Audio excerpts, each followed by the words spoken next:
Good morning, my fellow hip replacement strugglers or people just following along. Most of you know that way back in February, I had my total hip replacement on my left side. It was a posterior approach, and this was the fourth surgery on my left hip. I had 3 labrum revisions prior to that since 2016. And I tore again. So we finally just decided, get the joint out. Let's start from scratch. So had my total hip replacement February. And then about week 5, I developed an enormous amount of swelling. I just never really felt good. I just didn't feel good.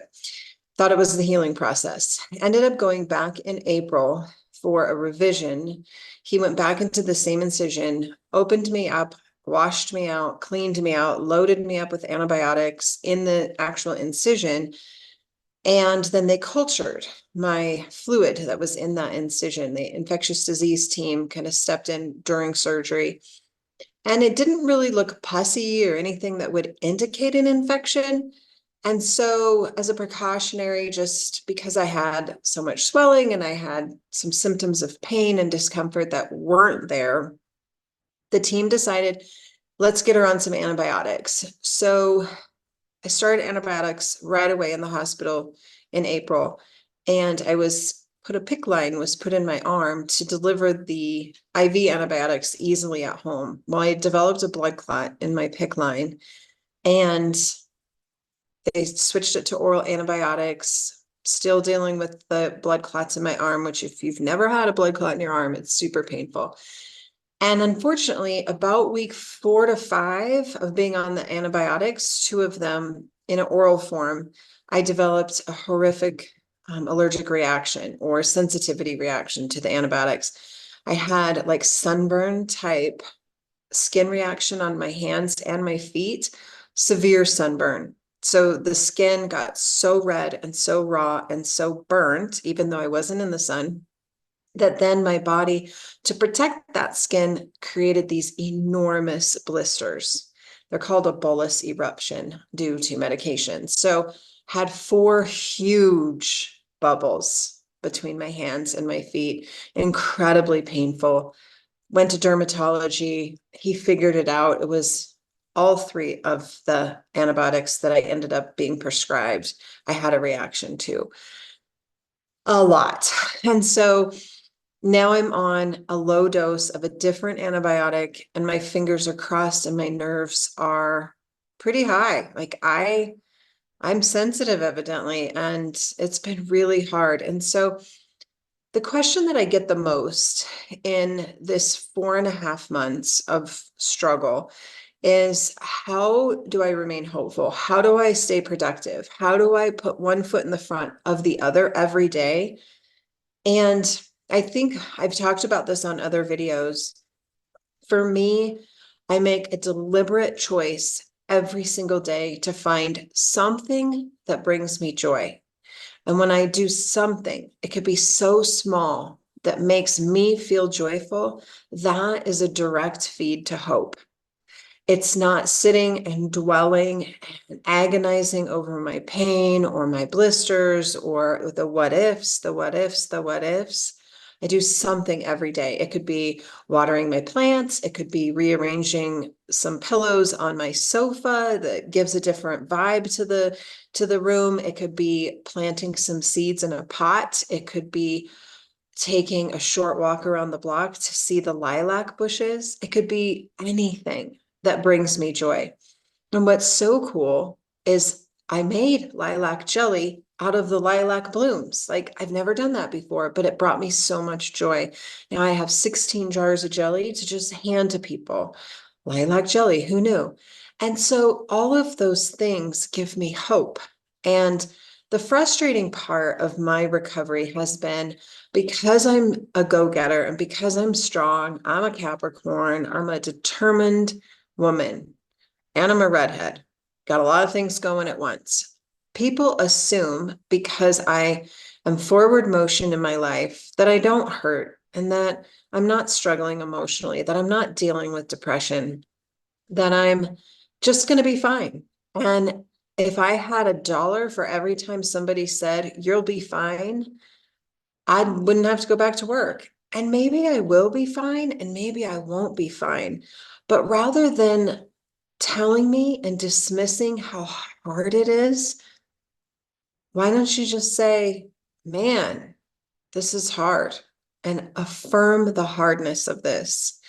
It drives me crazy. I know people are trying to be encouraging, but it just feels so dismissive. And if I was a different personality and sat around and complained all the time and didn't put one foot in front of the other and didn't try to work and didn't try to create and didn't try to show up, maybe then telling me I'd be fine would be motivating. But it's not motivating to me because I'm struggling. And I would love for somebody to see that I'm struggling, but I'm also showing up. And so this community here on YouTube in the hip replacement realm has been so amazing because we're in it. We're in it together. And I think we all have come together to realize what we need. And what we need is positivity and hope, and to be seen and to be heard and to be acknowledged. And it's not that telling me I'm going to be fine isn't a version of hope. If it just comes with a quick, you're going to be fine, it's dismissive.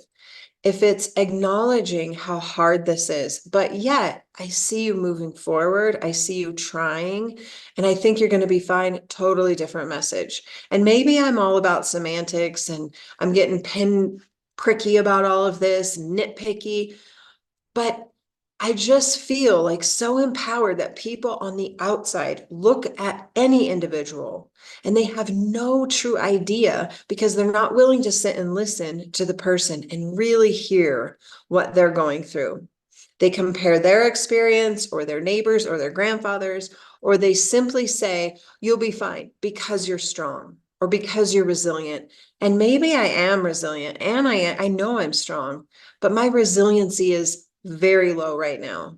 And the thing that gives me the most hope is me creating my own joy, me going out every day to look at the flowers on my deck, to watch the birds, to pet my dog, to make sourdough bread, to make jelly, to do the things that bring me joy. That's how I have hope. And it's maybe a mixed message because people see I'm productive and I'm doing things. And so how could I be suffering? But it's because I don't choose to suffer. Pain is real, suffering, choice.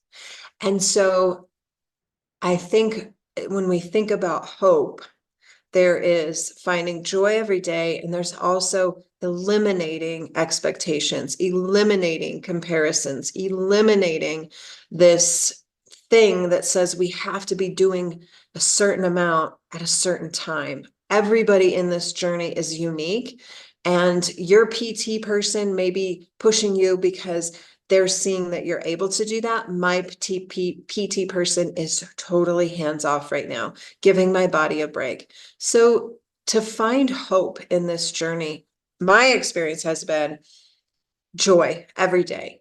Doesn't matter what it is, it's your joy. And then really discerning the people in your life's messages and finding that place in yourself to show up and to show up as best you can and to eliminate all the nonsense in the world. This is your experience. And I've gotten a lot of great feedback from this little video story of my last 4 months. And I so appreciate that. I feel like I'm in this little tribe of people and it feels really good. And people who haven't been in this club have no idea what it's like. And maybe you have had a hip replacement and yours went fine and you were great at 6 weeks, 7 weeks, 8 weeks. I'm happy for you. That's amazing. But not everybody has that experience. And dismissing somebody's true experience as a comparison is so unfair.